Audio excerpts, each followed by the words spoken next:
Leitura do livro Dom Quixote de La Mancha, do autor Miguel de Cervantes Saavedra. Vamos dar onde o capítulo que eu parei. Agora capítulo 2, que trata da primeira saída que de sua terra fez o engenho Dom Quixote. Concluídos, pois, todos estes arranjos, não quis retardar mais o pôr em efeito o seu pensamento, estimulando a lembrança da falta que estava já fazendo ao mundo a sua tardança, segundo era, segundo era os agravos que pensava desfazer, sem razões que endireitar, injustiças que reprimir, abusos que melhorar e dívidas que satisfazer. E assim, sem a ninguém dar parte da sua intenção e sem que ninguém o visse, uma manhã antes do dia, que era um dos encalmados de julho, apercebeu-se de todas as suas armas, montou-se no rocinante, posta a sua cela feita à pressa, embraçou a sua adaga, empunhou a lança e pela porta furtada de um pátio se lançou ao campo, com grandíssimo contentamento e alvoroço, de ver com que felicidade dava princípio ao seu bom desejo. Mas apenas se viu no campo, quando o assalto um terrível pensamento, e tal, que por pouco o não fez desistir da começada empresa. Lembrou-lhe não ter sido ainda armado cavaleiro, e que, segundo a lei da cavalaria, não podia nem devia tomar armas com algum cavaleiro, e ainda que as tomara, havia de levá-las brancas, como cavaleiro donzel, sem presa, no escudo, enquanto por seu esforço a não ganhasse. Estes pensamentos não deixaram de lhe abalar os propósitos, mas podendo nele mais a loucura do que outra qualquer razão, assentou em que se faria arma cavaleiro por algum que topasse a imitação de muitos que também assim o fizeram. Segundo ele, tinha lido nos livros do seu uso, e quanto a armas brancas, limparia as suas por modo. Logo que para isso tivesse lugar, que nenhum arminho lhe ganhasse. Com isto serenou e seguiu jornada por onde ao cavalo apetecia. Por acreditar que nisso consistia a melhor venida para as aventuras. Indo, pois, caminhando, o nosso flamante aventureiro conversava consigo mesmo e dizia: quem duvida de que, lá para o futuro, quando sair à luz a verdadeira história dos meus famosos feitos, o sábio que os escrever há de pôr. Quando chegar a narração desta minha primeira aventura, tão de madrugada, as seguintes frases: apenas tinha o rubicundo Apolo estendido pela face da ampla e espaçosa terra, as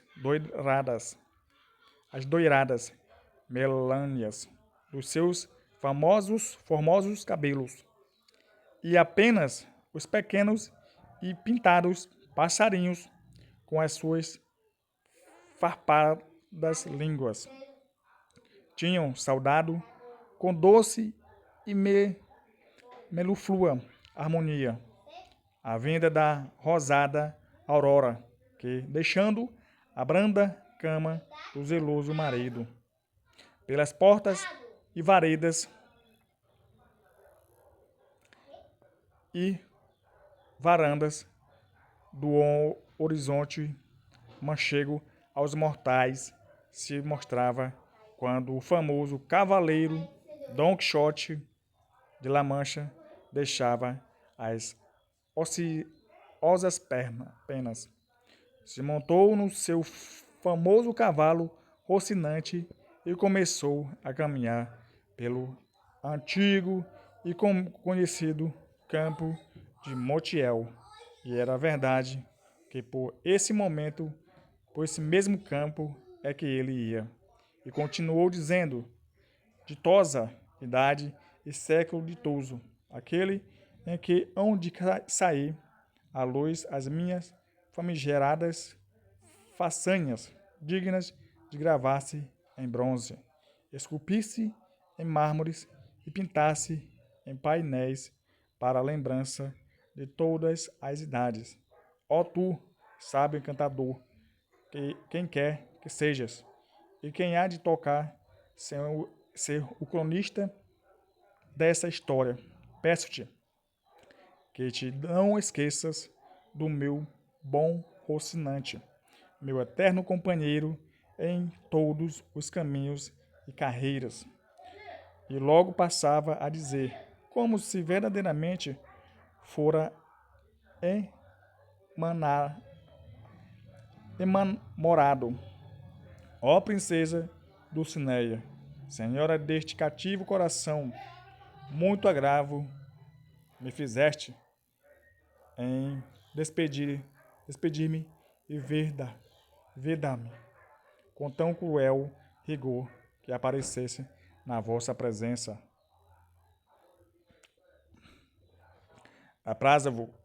Apraza-vos, senhora, lembra-vos deste coração tão reditamente vosso, que tantas mágoas padece por amor de vós. E como este ia tecendo outros disparastes, todos pelo teor dos que havia aprendido nos seus livros, imitando conforme podia o próprio falar deles. E com isto caminhava tão vagaroso e o sol caía tão rijo que de todo lhe derretera os miolos e alguns tiveram. Caminhou quase todo dia, sem lhe acontecer coisa merecedora de ser contada, com que ele se amofinava, pois era todo o seu empenho topar logo onde provar o valor do seu forte braço. Dizer a alguns autores que a sua primeira aventura foi a de Porto Lapício, outros que foi a dos moinhos de vento, mas o que eu pude averiguar e o que achei escrito nos anais da Mancha é que ele andou todo aquele dia e não aconteceu. E ao anoitecer, ele, com o seu rocinho, lhe achava estafado e morto de fome, e que, olhando para todas as partes, a ver se lhe descobriria algum castelo ou alguma barraca de pastores, onde se escolher e remediar sua muita necessidade. Viu, não longe do caminho, uma venda, que foi como aparecer-lhe uma estrela que o encaminhava, se não ao alçar, pelo menos aos portais da sua redenção. Deu-se pressa em caminhar, e chegou a tempo, que já a noite se ia cerrando. Achava-se, acaso, à porta duas mulheres moças.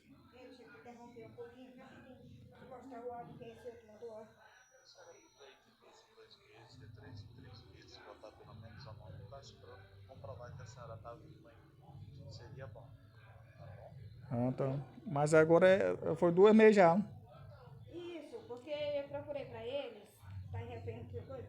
Se tivesse alguma coisa no cartão, só precisa ir do banco. Ah, Aí ele mandou dizer que não, que é só pra, assim, no caso de eu tirar 2 meses aqui, aí eu tenho que ir lá, botar a mão pra provar que eu sou viva, entendeu? ah, tá. Ok, continuando. Achavam-se acaso à porta duas mulheres moças, desta que chamam de boa avença, as quais se iam e a Sevilha com uns arrieiros, que nessa noite acertaram de pousar na estalagem. E como ao nosso aventureiro tudo quanto pensava, via ou imaginava lhe parecia real, e conforme ao que tinha lido, logo que viu a locanda, se lhe representou ser um castelo com suas 4 torres e corrucheus, feitos de luzente prata, sem lhe faltar sua ponte levadiça e cava profunda, e mais acessórios que em semelhantes castelos se debuxam. Foi-se chegando a pousada ou castelo, pelo que lhe representava, e a pergunta distante colheu distância, e a pequena distância colheu as rédeas a Rocinante, esperando que algum anão surgiria entre as ameias e dar sinal de trombeta por ser chegado o cavaleiro ao castelo. Vendo, porém, que tardava e que Rocinante mostrava pressa em chegar à extremaria, achegou-se à porta, achegou-se à porta na venda e avisou as duas divertidas moças que ali estavam, que a ele lhe pareceram duas formosas donzelas, ou duas graciosas damas, que diante das portas do castelo se a espaírenciam. Sucedeu, acaso, que um porqueiro que andava recolhendo de uns restolhos e sua manada de porcos, que este, sem faltar a cortesia, é que é o nome deles, tocou uma buzina a colher. No mesmo instante se figurou a Dom Quixote o que desejava, a saber, que lá estava algum anão dando sinal da sua vinda. E assim, com estranho consentimento, chegou a venda e as damas. Elas, vendo acercar-se um homem daquele feitio e com lança e adaga, cheias de sustos, já iam acolhendo a venda. Quando Dom Quixote, conhecendo o medo que as tomara, levantando a viseira de papelão e descobrindo o semblante seco e empoeirado, com tom mais ameno e voz mais repousada, lhes disse: Não surjam suas mercês, nem temam desa, desa, desaguisado algum, por quanto a ordem de cavalaria que processo a ninguém permite que ofendamos, quanto mais a tão altas donzelas, como se está vendo que ambas sois. Miravam-no as moças, e andavam-lhe com os olhos procurando o rosto, que a desastrada viseira em parte lhe encobria. Mas como se ouviram chamar donzelas, coisa tão alheia ao seu modo de vida, não puderam conter o riso, e foi dando tanto que Dom Quixote chegou a envergonhar-se e envergonhar-se e dizer-lhes: comedimento é azul sobre o outro da formosura, e demais, o rir, sem causa grave, denuncia sandice. Não vos digo isto para que vos estomargues, que a minha vontade outra não é senão servir-vos. A linguagem que as tais fidalgas não entendiam, e o desajeitado do novo cavaleiro ainda acrescentavam nelas as risadas, e as tais nele o enjoo, e diante passaram, se a ponto não saísse o vendeiro, sujeito que por muito gordo era muito pacífico de gênio. Este, vendo aquela despropositada figura, com arranjos tão disparados, como eram os aparelhos, as armas, lança, adaga e corcelete, esteve para fazer coro com as donzelas nas mostras de hilaridade, mas, reparando melhor naquela quantia de petrechos, teve mão em si, assentou em lhe falar, comedidamente, e disse-lhe desta maneira: se vossa mercê, senhor cavaleiro, busca pousada, acentuando o leito, porque nesta venda nenhum há. Tudo mais achará nela de sobejo. Vendo Don Quixote a humildade do alcaide da fortaleza, respondeu: para mim, senhor castelão, qualquer coisa basta, porque minhas pompas são as armas, meu descanso o palejar, etc. Figurou-se ao locandeiro que o nome de castelão seria trocar de castelano, ainda que ele era andaluz e da praia do senhor Lucar, que em turmantes não lhe ficam atrás e são mais ladrões que o próprio Caco, e burlões como estudante ou pajem. E assim lhe respondeu: segundo isso, como também lá reza a trova, colchões lhe serão as penhas, e o dormir sempre velar. E sendo assim, pode muito bem apear-se com a certeza de achar nessa choça ocasião e ocasiões para não dormir em todo um ano, quanto mais uma noite. E dito isto, foi segurar no estribo a Dom Quixote, o qual se apeou com muita dificuldade e trabalho, como homem que em todo dia nem vigalha tinha provado.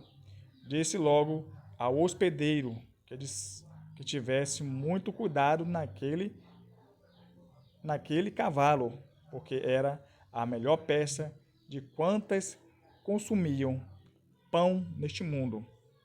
Reparou nele o vendedeiro, e nem por isso lhe pareceu tão bom como Dom Quixote lhe dizia, e nem metade. Acomodou-o na cavalariça e voltou a saber o que o seu hóspede mandava. Achou, achou já as boas com as donzelas que o estavam desarmado do peito de armas e couraça bem o tinha elas desquitado, mas o que nunca puderam foi desencaixar-lhe a gola, nem tirar-lhe a composta selada que trazia ataca com umas fitas verdes com tão cegos nós, que só cortando-as no que ele de modo nenhum consentiu. E assim passou a noite com a selada posta, que era a mais extravagante e graciosa figura que se podia imaginar. Enquanto o estiveram desarmando, ele, que imaginavam serem damas e senhoras das principais do castelo, aquelas duas safadas firmas, com muito donaire, lhes repetia: nunca fora cavaleiro de damas tão bem servido como ao vir de sua aldeia. Don Quixote, o esclarecido. Donzelas tratavam dele princesas do seu Rocim, ou Rocinante, que este é o nome do meu cavalo, senhoras minhas, e Don Quixote de La Mancha, o meu. Não quisera nem descobrir-me, até que as façanhas obradas em vosso serviço e prol, por si se proclamassem, mas a necessidade de acomodar ao longe presente este romance antigo de Lanzarote ocasionou que viesseis a saber o meu nome antes do tempo. Dizia, porém, virá em que vossas senhorias me intimem suas ordens, e eu lhas cumpra, mostrando com o valor do meu braço o meu grande desejo de servir-vos. As moças, que não andavam correntes em semelhantes retóricas, não respondiam palavra, unicamente lhe perguntaram se queriam comer alguma coisa. Da melhor vontade, e sejam o que for, respondeu Dom Quixote, porque segundo entendo, bom prol que fariam.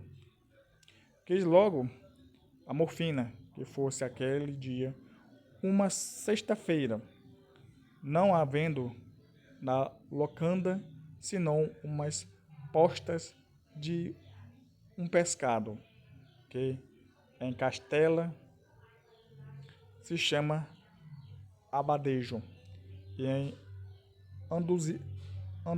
Andaluzia, bacalhau, noutras partes, curandilho, e noutras, truchuela. Perguntaram-lhe se porventura comeriam sua mercê trujuvela. Atendendo a não haver, por então outro contudo. Muitas truchuvelas, respondeu Don Quixote, que são diminutivos, somarão tudo truta. Tanto me vale que me deem 8 reais pegados, como remoídos. E quem sabe que as tais truchuelas não serão como a vitela, que é melhor do que a vaca, como o cabrito é mais saboroso que o bode. Seja, porém, o que for, venha logo, que o trabalho e peso das armas não se pode levar sem o governo das tripas. Puseram-lhe a mesa à porta da venda para estar mais à fresca, e trouxeram-lhe o hospedeiro uma porção do mal remolhado e pior cozido bacalhau, e um pão tão negro e de tão má cara como as armas de Dom Quixote.